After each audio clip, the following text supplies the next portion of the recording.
performance normal. We are 58 seconds into the launch.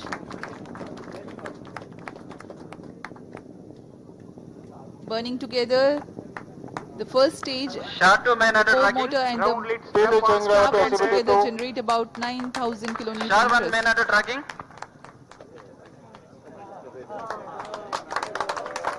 इस क्रम First में stage performance normal. अब हम आगे देखेंगे ग्राउंड लेड स्ट्रैप-ऑन का पृथक्करण, तत्पश्चात एयर लेड स्ट्रैप-ऑन को पृथक किया जाएगा और अंत में प्रथम चरण के कार्यकाल के पश्चात उसे भी यान से पृथक किया जाएगा। The Shah telemetry and tracking station presently acquiring the trajectory data. There is a confirmation about the strap-on separation. Second stage engine started. Closed loop guidance initiated. प्रथम चरण को यान से सफलतापूर्वक पृथक कर दिया गया है और द्वितीय चरण का प्रज्वलन शुरू हो चुका है। Confirmation has been given by the Range Operations Director. The second stage of PSLV has begun its operation. The closed loop guidance having been initiated, hereafter the trajectory steers implementing necessary corrections to achieve the final insertion point of the spacecraft. यहाँ आप graph में देख सकते हैं।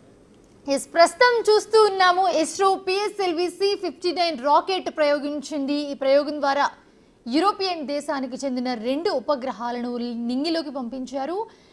ఇందులో ఒకటి ఒకల్చర్ satellite, మరొకటి coronagraph satellite. భూమి నుంచి 30,000 కిలోమీటర్ల ఎత్తు నుండి 60,000 కిలోమీటర్ల ఎత్తులోని గురుత్వాకర్షణ శక్తి చాలా తక్కువగా ఉన్న కక్షలోకి 2 ఉపగ్రహాలను ప్రవేశపెట్టారు. జంట శాటిలైట్లు కక్షలో ల్యాబొరేటరీలా పనిచేస్తాయని చెప్తూ ఉన్నారు. ఈ 2 కలిసి కృత్రిమ సూర్యగ్రహణాన్ని సృష్టిస్తాయని, అలాగే ఆ తర్వాత ఆ కృత్రిమ గ్రహణాన్ని అధ్యయనం చేయడానికి ఉపయోగపడతాయని చెప్తూ ఉన్నారు. అలాగే నిన్న ఈ రాకెట్ ప్రయోగం జరగాల్సి ఉండగా ఆఖరి నిమిషంలో క్యాన్సిల్ చేశారు. ప్రోబా 3 ఉపగ్రహంలో సాంకేతిక లోపం గుర్తించడంతో క్యాన్సిల్ చేశారు. అయితే పిఎస్ఎల్వి C-59 రాకెట్ ప్రయోగాన్ని వాయిదా వేసినట్లుగా దానికి సంబంధించి తెలుస్తోంది. బట్ ఈ రోజు అయితే సక్సెస్ఫుల్గా రాకెట్ని లాంచ్ చేశారు. ఆ విజువల్స్ కూడా మనం బిగ్ టీవీ స్క్రీన్ మీద చూస్తున్నాము.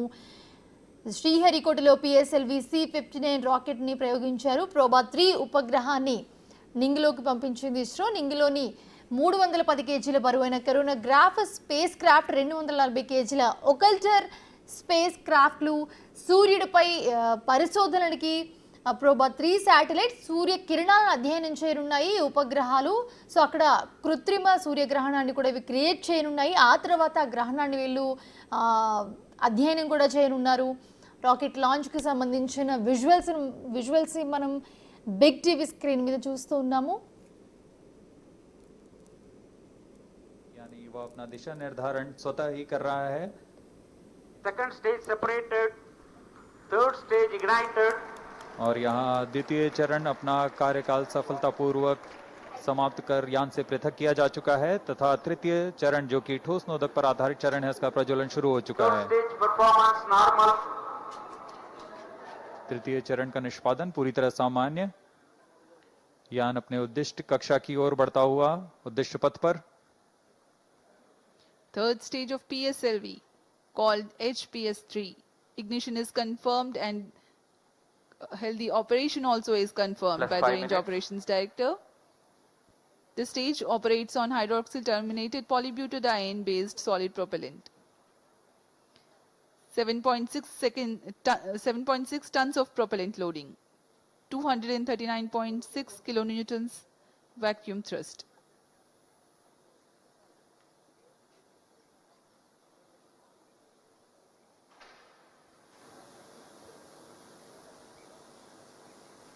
यूरोपियन स्पेस एजेंसी से आए हुए गणमान्य व्यक्ति यहाँ उपस्थित Third stage performance normal. Promotion mission के साक्षी बन रहे हैं।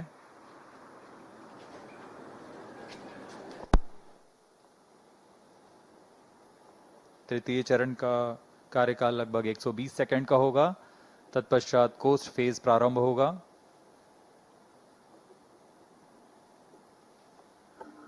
PS-3 The operation time is 120 seconds. As we informed you earlier, significant increase in relative velocity takes place during the PS3 thrust regime. यह उड़ान दक्षिण पूर्वी दिशा की है।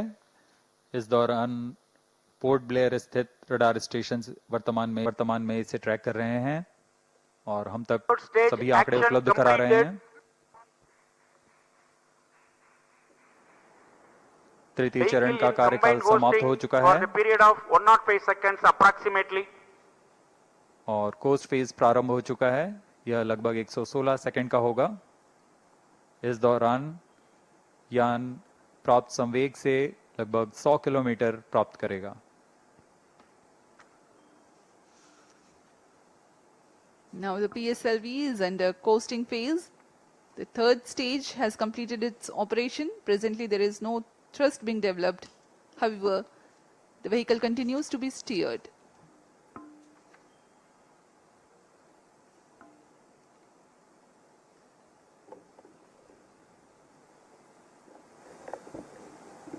यान पूरी तरह अपेक्षित पथ का अनुकरण करते हुए, इसे हम टेक्स्ट बुक लॉन्च भी कहते हैं। Performance normal. PS3 separation is scheduled at 489.2 seconds into flight. We are 450 seconds into the launch.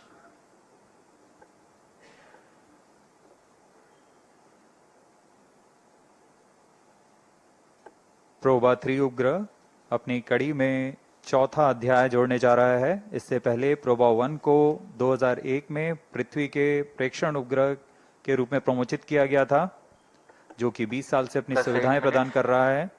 उसके बाद प्रोबा 2 का प्रक्षेपण 2009 में सूर्य का प्रेक्षण करने के लिए किया गया।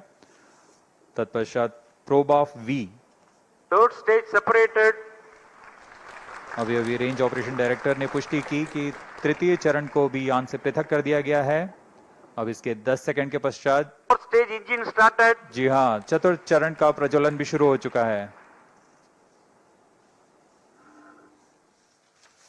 The fourth stage has commenced its operation.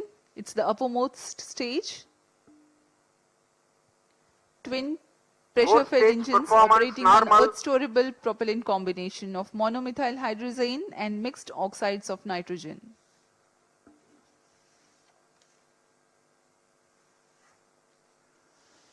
दर्शकों, आपने गणतंत्र दिवस की परेड तो देखी ही होगी और उसमें फाइटर जेट एरोप्लेन के विभिन्न गठन उड़ाने, जिसे हम फॉर्मेशन फ्लाइंग कहते हैं, कितना आश्चर्य और रोमहर्षित करने वाला होता है। कितनी सटीकता और एकाग्रता की आवश्यकता होती है। बिल्कुल वही दृश्य आज हम अंतरिक्ष में पृथ्वी की कक्षा में देखने जा रहे हैं। यूरोपियन स्पेस एजेंसी द्वारा तैयार किया गया प्रोबा 3 एक अनूठा मिशन है, जो यह फॉर्मेशन की तकनीकी तथा तकनीक दोनों का प्रदर्शन करने जा रहा है। इस मिशन में 2 उपग्रह हैं, जो प्रमोचन यान से पृथक होने के पश्चात आपस में एक निश्चित दूरी बनाए रखते हुए 600 बाई 60,530 किलोमीटर की दीर्घवृत्ताकार कक्षा में पृथ्वी की परिक्रमा करेंगे। यह पहली बार है जब एक ऑकल्टर और एक कोरोनाग्राफ उपग्रह फॉर्मेशन बनाने जा रहे हैं। यह आगे आने वाले बहु उपग्रह मिशनों में गठन उड़ान का मार्गदर्शन भी कर सकता है। इस फॉर्मेशन में दोनों उपग्रहों के बीच लगभग 144 मीटर की दूरी होगी और इसे मिलीमीटर की सटीकता के साथ 6 घंटे तक के लिए उस फॉर्मेशन में बनाए रखा जा सकता है। इसमें आश्चर्य की बात यह है कि यह उपग्रह आपस में सामंजस्य बनाते हुए ऑनबोर्ड कंप्यूटर की मदद से करने वाले हैं, यानी बिना किसी ग्राउंड सपोर्ट की मदद लिए। इस मिशन में अंतरिक्ष स्थिति जागरूकता के तहत आपस में टकराव से बचाने के लिए कार्यवाही निर्मित की गई है। इससे अंतरिक्ष मलबा का खतरा कम होता है। Stage performance normal.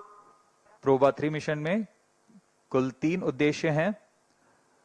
कोरोनाग्राफ उपग्रह से किसी भी समय सूर्य की आंतरिक वातावरण का साफ चित्र प्रदान करना, जो कि अब तक सिर्फ सूर्य ग्रहण के समय वैज्ञानिकों का अध्ययन करने के लिए मिल पाता था।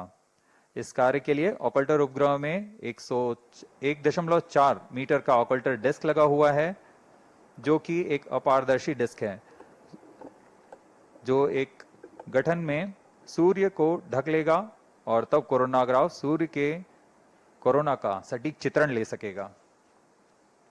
दूसरा उद्देश्य है इसमें डिजिटल एब्सोल्यूट रेडियोमीटर की मदद से सूर्य से उत्सर्जित कुल विकिरण का मापन कर सकना।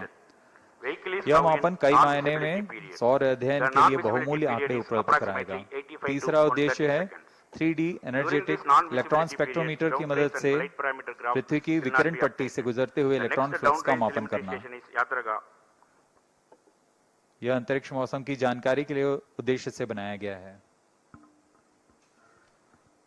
इस तरह प्रोबा 3 अपने 2 साल के अभिकल्पित जीवन काल में निरंतर चित्र अधिग्रहण, कक्षा में मेल, सटीकता, निकटता संचालन, गठन संचालन, कोरोनाग्राफ अवलोकन का प्रदर्शन करने जा रहा है।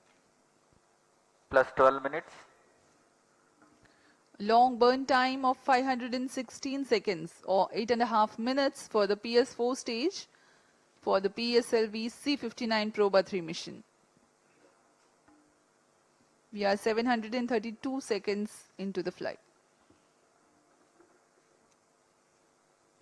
The Yataraga station has to receive the data. So far, Shar and Port Blair stations were receiving it.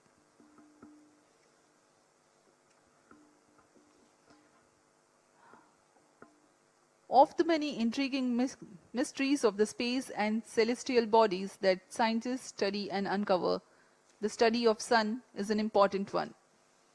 The space weather, influenced by the solar wind and coronal mass ejections, takes birth in the corona of the sun. While there are instruments and methods to observe the low corona nearer to sun and high corona that are farther away, the region between the two, a gap, is observable during terrestrial solar eclipses only. 10 minutes of duration for every solar eclipse and such 60 eclipses in a century is all the time the scientists on Earth are left with to study the gap corona of the sun.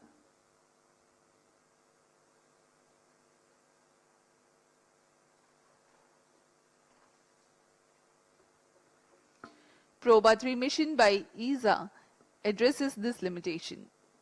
The occulter spacecraft will cast a shadow on the coronagraph spacecraft for 6 hours near the orbital apogee of 60,530 kilometers using its 1.4 meter diameter disk. +14 minutes. At such a far distance from Earth, the influence of gravity is less, making it easier to maintain the attitude of the spacecraft at 150 meter separation between them to a few millimeter and arc seconds. Fourth stage performance normal. We have the confirmation of the healthy operation of the 4th stage of PSLV. The Yataraga station has started to acquire data and currently providing us the trajectory information. Compared to relying on natural solar eclipses, Proba 3 will provide 100 times increase in the observation time for scientific studies. Proba 3 will be world's first spacecraft mission for precise formation flying. The acronym PROBA indicates Project for Onboard Autonomy. The formation flying experiments will be performed autonomously on board without relying on guidance from ground. +15 minutes. Speaking of the technicalities of Proba 3, the occulter spacecraft features a 1.4 meter occulting disk which will be kept perpendicular to the direction of the sun's light. This disk will cast a shadow of about 8 centimeters width at 150 meters. The coronagraph spacecraft hosts a scientific telescope which has 5 centimeters aperture. The goal is to maintain the coronagraph aperture within the 8 centimeters shadow with millimetric accuracy. Now a brief on the scientific instruments on Proba 3. The most important is the coronagraph called ASPIX, an acronym for Association of Spacecraft for Polarimetric and Fourth Imaging stage Investigation.